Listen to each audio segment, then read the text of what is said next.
Thank you so much for giving me the opportunity to present on the research that I conducted and the financial support that I received from Western's Research Hub for Physical Activity and Health.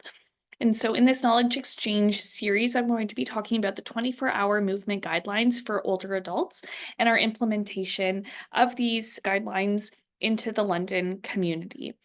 This project wouldn't have been possible without community partner Ciacca, as well as partnering with the City of London and the Canadian Centre for Activity and Aging. At this point, I'd like to take a moment to acknowledge the land that this research was conducted on and appreciate the land for giving us this opportunity to conduct research on exercise where people play and learn and be able to move their bodies. So our learning objectives were really to understand these 24-hour movement guidelines for older adults, and that's what we shared as part of our implementation event.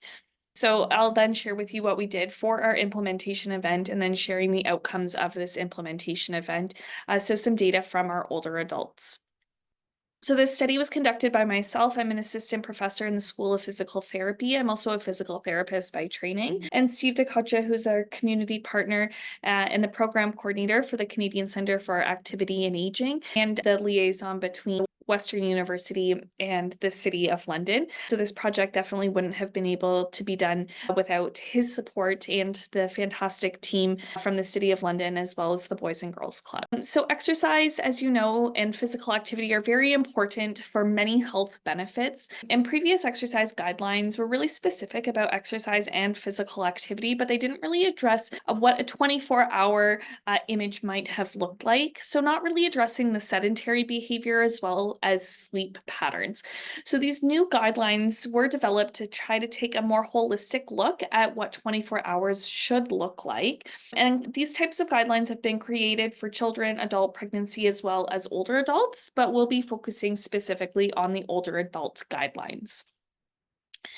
So as I mentioned, the guidelines have been recently updated for older adults to integrate physical activity, both moderate, vigorous, and light physical activity, sedentary behavior, and sleep. And they do have some suggestions around modifying screen time as well, which sort of links in with that sedentary behavior. These guidelines are appropriate for any gender, cultural background, or socioeconomic status, really trying to address any Canadian and suggesting that all Canadians would benefit from engaging in these guidelines.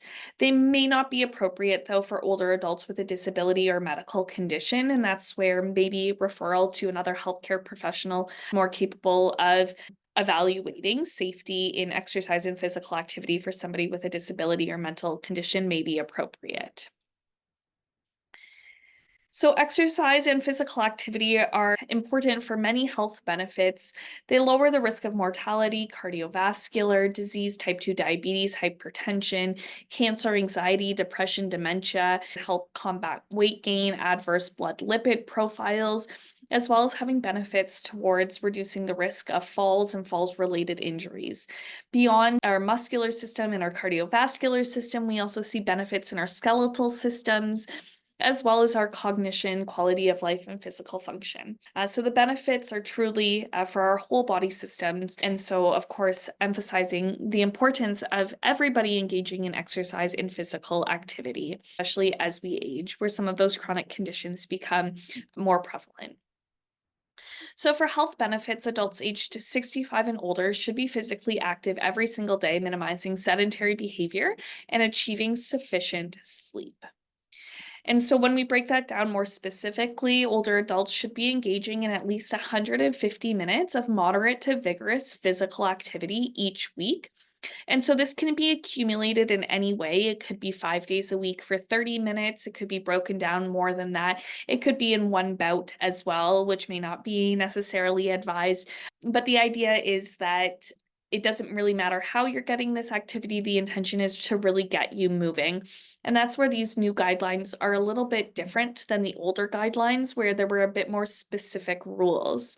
They still encourage muscle strengthening activities for each of the major muscle groups at least twice per week. So if you think about your upper extremity muscles, maybe you're grouping those together one day, then another day you're going to do your lower extremity exercises. So that would only be once for each of the major muscle groups. So you would have to do another third whole body day, or 2 upper body days, 2 lower body days. So as long as you're hitting each of those major muscle groups twice a week, you could do 2 full body days. That's what the guidelines are recommending.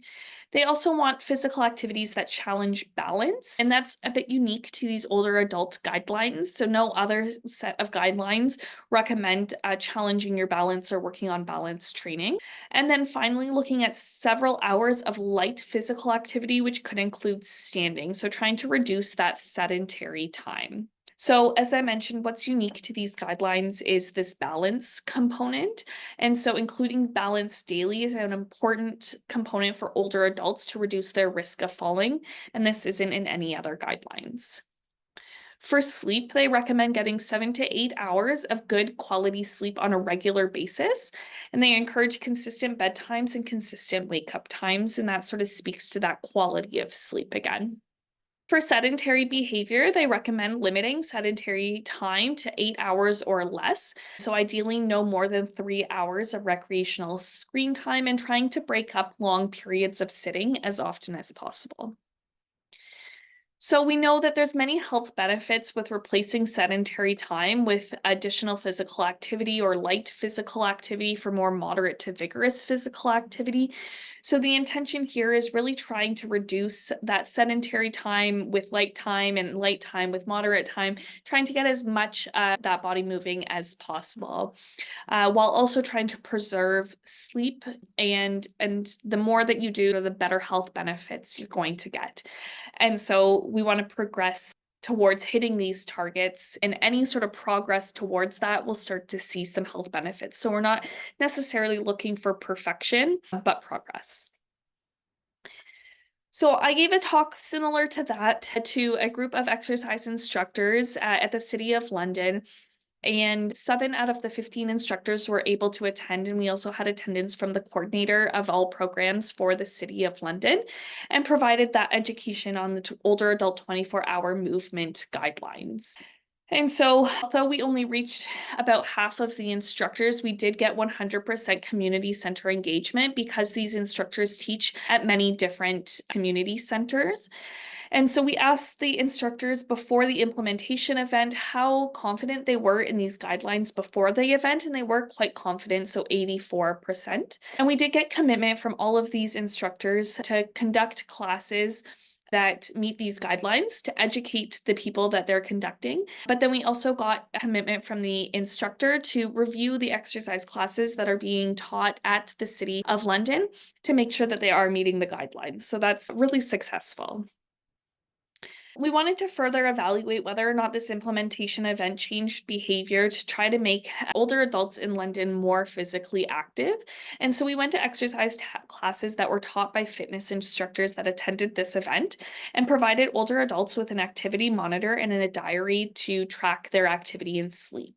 And so we were targeting 50 participants, and then we also attended the Boys and Girls Club for a control group.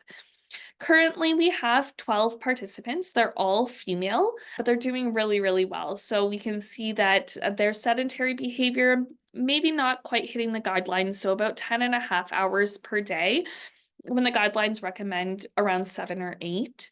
Their light activity is definitely hitting that guideline, and their moderate is surpassing the guidelines. So recall that the guidelines suggested 150 minutes per week of moderate to vigorous physical activity, and on average, our older adults are getting 918. So they're doing really, really well. Strength training, we had 3 participants that documented twice per week of strength training. 2 participants did not document strength training at all, and most participants only did 1 day per week of strength training. And the most common form was attending an exercise class that incorporated strength, aerobic, and balance activity for 20 minutes for each mode. Balance training, no participants did this daily. For those who did participate in balance activities, they did things like yoga, line dancing, or some home exercises.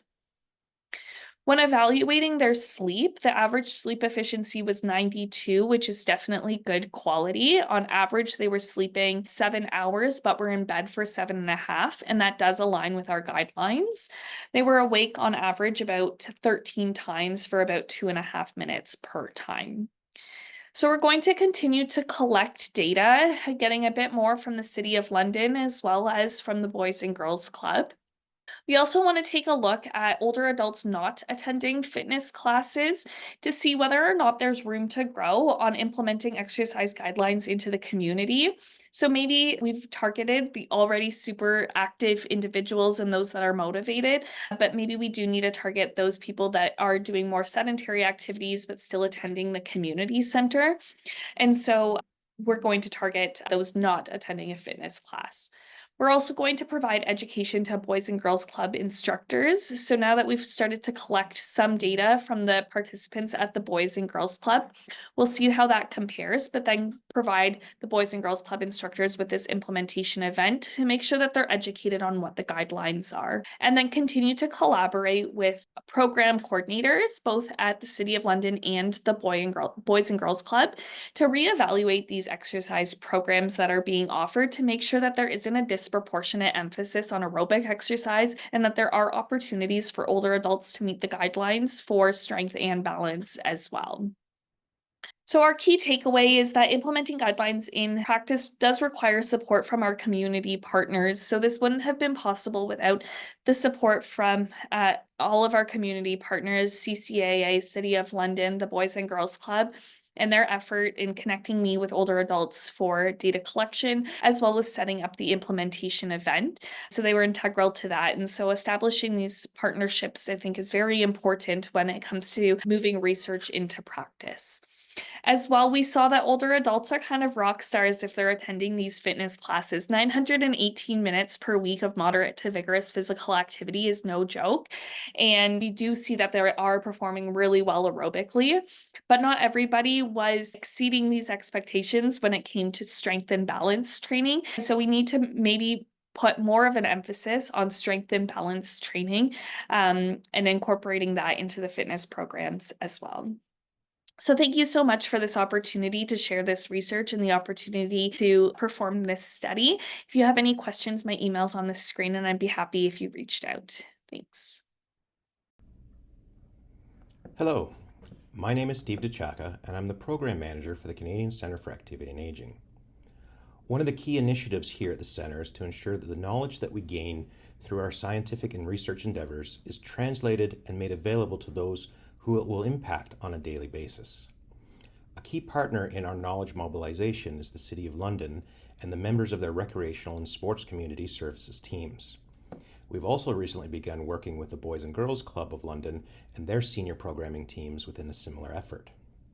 It was through these two willing partners that we were able to conduct this project with Dr. Christina Ziebart and ideally many more in the future.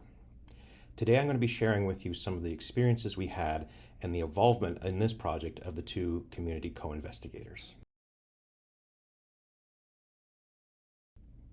Speaking on behalf of our two community co-investigators, the motivation for collaborating on this project is really twofold. First of all, it's the ability to gain valuable information towards program validation and using actual participants in a community environment and setting. And the second being the opportunity to work with expert researchers such as Dr. Ziebart, who we hope will become an integral part of our research center and team moving on in the future.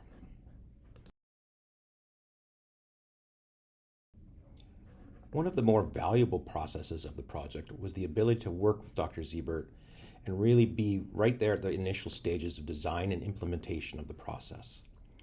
Once it was approved, it was the City of London and the ability to facilitate engagement with their fitness leaders from the various senior programs that was instrumental in the education portion of the project. Both the City of London and the Boys and Girls Club of London were instrumental in helping us to recruit from their senior fitness and activity programs. Once fully completed, the plan is for Dr. Ziebart and the CCAA to go back into those two facilities and present what was learned from the study and how best to implement new strategies based on those results.